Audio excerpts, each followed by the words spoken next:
எல்லாரும் வேலைக்கு போயிட்டு வந்துட்டு சாப்பிட்டு ஜாலியாக உட்காந்து பேசிகிட்டு இருக்காங்க. டூர் போன விஷயத்தையெல்லாம் பற்றி பல்லவன் ரொம்ப எக்ஸைட்மெண்ட் ஆகிறான். அப்போ பல்லவன் சொல்கிறான் சோழன்கிட்ட, அண்ணே நீ அடித்த பாரு அடின்னு என் வாழ்நாளே மறக்க மாட்டேன் அப்படிங்கிறாங்க. அதுக்கு சோழன் சொல்கிறாங்க, டே பல்லவா அங்கேயே 1008 சாரி கேட்டேன்டா, அதை திருப்பியும் ஞாபகப்படுத்தாதடா, என்னை மன்னிச்சுக்கோடா, அண்ணன் தானடா அப்படிங்கிறாங்க.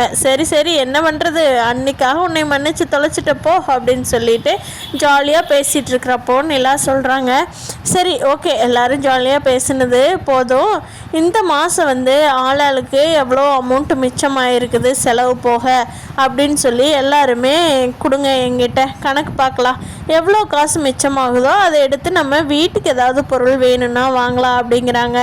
அப்போது பல்லவன் இருந்துட்டு, அண்ணி ஃபஸ்ட்டு வீட்டுக்கு ஒரு பெரிய டிவியை வாங்கணுங்க அண்ணி, அதை வாங்கிக்கலாமா அப்படிங்கிறாங்க. ஆமாம், ஆளாளுக்கு என்னென்ன பொருள் தோணுதோ சொல்லுங்கள், அதில் எது பெஸ்ட்டோ அதை வாங்கிக்கலாம் அப்படின்னு சொல்லி நிலா சொல்கிறாங்க. நான் ஒரு ஃப்ரிட்ஜு வாங்கலான்னு நினைக்கிறேன், ஏன்னா வீட்டில் நிறைய திங்ஸு கெட்டு போயிடுது, நம்ம அடுத்த நாள் யூஸ் பண்ணிக்கலாம், அது எல்லாமே வேஸ்ட்டாக போகுது, அதனால் ஃப்ரிட்ஜு வேணும்னு நினைக்கிறேன் அப்படிங்கிறாங்க. அப்போது சேரன் அண்ணா இருந்துக்கிட்டு, எனக்கு என்னென்னு தெரியலையாப்பா அப்படிங்கிறாங்க. சரி உங்களுக்கு என்ன தோணுதோ சொல்லுங்கண்ணே அப்படின்னு கேட்குறாங்க. அப்போ எல்லாருமே கணக்கு போட்டு பார்த்துட்டு 35,000 மீதி இருக்குன்னு என்னமோ வாங்கலாம், சரி நம்ம கடைக்கு போய் பார்க்கலாண்டா பல்லவா, எது நம்ம இந்த ரேட்டுக்கு எது ஒத்து வருதோ எது ஒர்த்தாக இருக்கோ அதை வாங்கிக்கலாம் அப்படின்னு சொல்லவும், அண்ணி சூப்பர் அண்ணி, நம்ம வீட்டுக்கெல்லாம் இப்படி ஒரு பொருள் வாங்கி வச்சு வீட்டையெல்லாம் அழகுபடுத்துவாங்கன்னு நல்லா கனவுல கூட சத்தியமாக நினச்சதில்ல நீ அப்படின்னு சொல்கிறான் பல்லவன். அதெல்லாம் நடக்கும்டா, இன்னும் பாரு போக போக எல்லாருமே நல்லா நம்ம வீட்டை டெவலப் பண்ணிடலாம், எல்லாருமே அதுக்கப்புறம் எல்லோரும் சம்பாரிச்சு அதுக்கப்புறம் இந்த வீட்டையே ரெனோவேட் பண்ணிவிட்டு புது வீடாக என்னோட டிசைனில் அண்ணன் வந்து மேஸ்திரியாக பண்ண போகிறாருடா அப்படின்னு சொல்லி பல்லவன்கிட்ட நிலா சொல்லி சந்தோஷப்பட்டுட்ருக்காங்க. அப்போது பல்லவன் ரொம்ப கற்பனைக்கே போயிட்டா, வாவ் சூப்பராக இருக்குல்ல அண்ணி, ஆளுக்கு ஒரு ரூமு, பயங்கரமாக இருக்கும் அண்ணி, நம்மளாம் செய்வோமா அப்படிங்கிறா. கண்டிப்பாக செய்வோண்டா பல்லவா, எல்லாருமே முயற்சி பண்ணுனா கண்டிப்பாக நடக்கும் அப்படிங்கிறாங்க. சூப்பர் அண்ணி, நானும் படித்து நல்ல வேலைக்கு போய் என்னால் எவ்வளோ அமௌண்ட் கொடுக்க முடியுமோ கொடுக்குறேன் அப்படின்னு சொல்கிறான் பல்லவன். அதுக்கு சொல்லிட்டு, டேய் சார் அதுக்கு ரொம்ப நல்லா படிக்கணுங்க சார், சும்மா அங்கேயும் சுற்றிக்கிட்டு இருந்தா நல்ல வேலைக்கெல்லாம் போக முடியாது அப்படிங்கிறாங்க. சரிண்ணே அதெல்லாம் நான் படிச்சுக்குவேண்ணே அப்படின்னு சொல்லிகிட்டு இருக்கான் பல்லவன். எல்லாருமே இப்படி ஜாலியாக பேசிட்டு, சரிப்பா எல்லாம் போய் தூங்கலாம் அப்படின்னு சொல்லிட்டு சேரண்ணா சொல்லவும், சரிண்ணே காலையில் எழுந்திரிச்சு நாளைக்கே கடைக்கு போகலாமா அப்படிங்கிறாங்க. இல்லைப்பா எனக்கு கொஞ்சம் இன்ஜினியர்லாம் வராரு, இன்னொரு 2 நாள் கிளம்பிச்சு இந்த டேட்டில் போய்க்கலாமா அப்படின்னு சொல்லி பாண்டிக்கிட்ட டேட்டு சோழன் நிலாக்கிட்ட எல்லார்த்திட்டுமே டேட்டு ஃபிக்ஸ் பண்ணி வச்சுருக்காங்க சந்தோஷமாக. அப்போது காலையில் எழுந்திரிச்சோடனே எல்லோரும் அவரவர் வேலையை பார்த்துட்ருக்காங்க. அப்போ வாசலில் என்னமோ சத்தம் கேட்குது பயங்கரமாக, என்ன சத்தம் அப்படின்னு சொல்லி எல்லாரும் போய் பார்க்குறாங்க. அப்போது நம்ம நடேசனை நோக்கி 4-5 பேர் வந்துக்கிட்டு இருக்காங்க. என்ன அப்படின்னு சொல்லி போய் பார்க்குறப்போ நடேசன்கிட்ட சொல்கிறாங்க, யோ நீ இஎம்ஐயில் இந்த வண்டி எடுத்தில, அதுக்கு மாதம் காசு கட்டணும், ஞாபகம் இருக்குதா, வண்டி என்னோட வண்டின்னு எடுத்துகிட்டு வந்தால் சரியாக போச்சாடா, எங்கே இஎம்ஐயில் காசு கட்டவே காணா அப்படின்னு சொல்லி சண்டைக்கு வர்றாங்க. அப்போ சோழன் பாண்டி சேரன் எல்லாரும் ஓடி போய் தடுக்கிறாங்க. ஹலோ சண்டை கட்டாதீங்க, யார் நீங்கள் அப்படின்னு சொல்லி அவங்கள பயங்கரமாக தடுத்து நிறுத்திட்டு என்னன்னு விசாரிக்கிறப்போ, இவர் வண்டி எடுத்த காசுக்கு வந்து இஎம்ஐ கட்டவே இல்லை அப்படின்னு சொல்லி சண்டைக்கு வந்திருக்காங்க. அதுக்கு நடேசன் வந்துட்டு, அதெல்லாம் கட்ட முடியாது போங்கடா அப்படிங்கிறாங்க.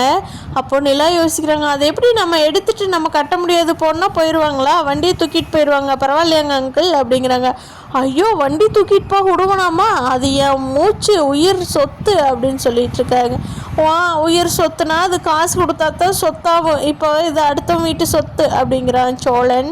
அப்போது பாண்டி வந்துட்டு, யோ நீ என்னையா வர இப்படி பண்ணிட்டு இருக்கிற, வீட்டை அலங்கோலப்படுத்துறதும் இல்லாமல் வட்டி காசும் கூட கரெக்டாக உன்னால் கட்ட முடியாதாயா, நீ எல்லாம் எதுக்கு என் உயிரோடு இருக்கிற அப்படின்னு சொல்லி பல்லவனும் அடிக்க போகிறா. எல்லாருமே சேர்ந்து யாரும் அடிக்காத அளவுக்கு தடுத்துடுறாங்க. பாண்டி நிலா எல்லாருமே சேர்ந்து.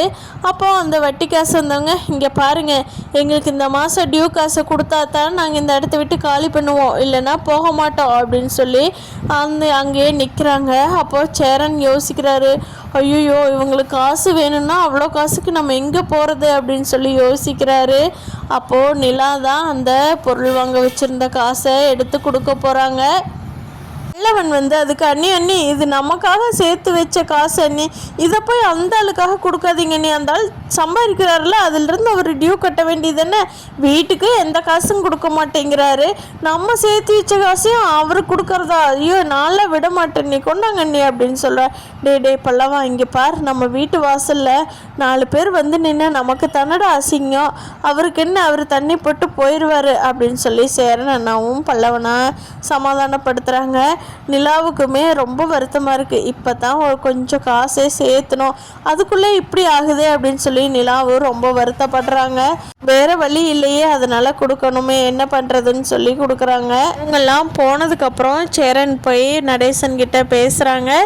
ஏப்பா பார்த்தீங்கல்ல, அந்த பொண்ணு, நான், சோழன் எல்லாருமே போய் சம்பாரிச்சதில் இந்த வீட்டுக்கான செலவு போக மிச்சம் பிடிச்சி வச்ச காசு, அதை வீட்டுக்குன்னு செலவு பண்ணலாம் அப்படின்னு சொல்லி அந்த பொண்ணும் கூட அதுக்கு எதுவுமே வாங்கிக்காமல் இந்த வீட்டுக்கு செலவு பண்ணலான்னு வச்சுருந்த காசு, அதை போய் நீங்கள் வாங்கி வச்ச கடனுக்கு அந்த பொண்ணு கொடுக்குதேப்பா, உங்களுக்கு மனசு உறுத்தலையா, அந்த பொண்ணு சம்பாரித்த காசையாவது அந்த பொண்ணுக்கிட்ட விடணும்ல, இப்படி வாங்கி இருக்கிறீங்களே, உங்களுக்கு வருத்தமாக இல்லையா, என்னப்பா இப்படி கல்லாட்ட உட்காந்துருக்கீங்க அப்படின்னு சொல்லி சேரன் கேட்குறாங்க. டே ஏதோ இந்த மாதம் தாண்டா என்கிட்ட இல்லைன்னா நானே கட்டிடுவேன்டா, இது வரைக்கும் இப்படி நடந்திருக்குதா, சரிடா சேர, நீங்கள்லாம் டூர் போய் செலவு பண்ணிட்டு வந்தீங்க, நான் இங்கே 4 ஃப்ரெண்ட்ஸை கூப்பிட்டு செலவு பண்ணேன், அதில் கையில் இருந்த காசெல்லாம் போயிடுச்சுடா. சேரா, நான் அடுத்த மாதம் கட்டிக்க வேண்டாம், நீங்கள் ஒன்றும் எனக்கு கொடுத்து காப்பாற்ற வேண்டாம் அப்படின்னு சொல்லி நடேசன் கத்துறாங்க.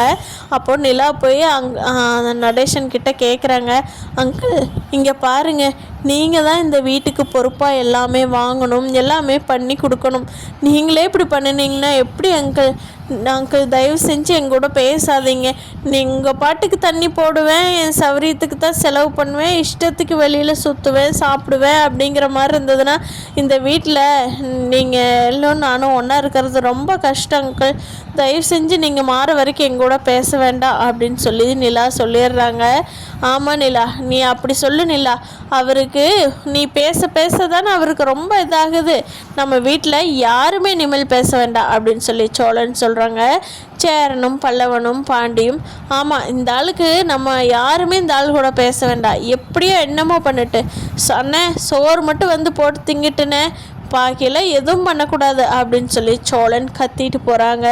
அப்போ நடேசன் மேலே எவ்வளோ தப்பு இருக்குதுன்னு உணர்ந்துக்கிட்டு அவங்க பேசிட்டு நம்ம அமைதியாக இருந்துக்கலாம், இப்போ ரொம்ப பேசினோம்னா எல்லாம் அடித்து கிடிச்சு போடுவானுங்களோ அப்படின்னு சொல்லி யோசனை பண்ணிக்கிட்டே அமைதியாக இருக்கிறாரு நடேசன். இனிமேல் தண்ணி போடாமல் திருந்தி நல்லா வாழ்வாரா அப்படிங்கிறத வரப்போகிற நாட்களில் பார்க்கலாம். ஃப்ரெண்ட்ஸ், இந்த வீடியோ பிடிச்சிருந்தா லைக் பண்ணிவிட்டு நீங்கள் என்ன நினைக்கிறீங்கன்னு கீழே கமெண்ட் பண்ணுங்கள். தேங்க்யூ.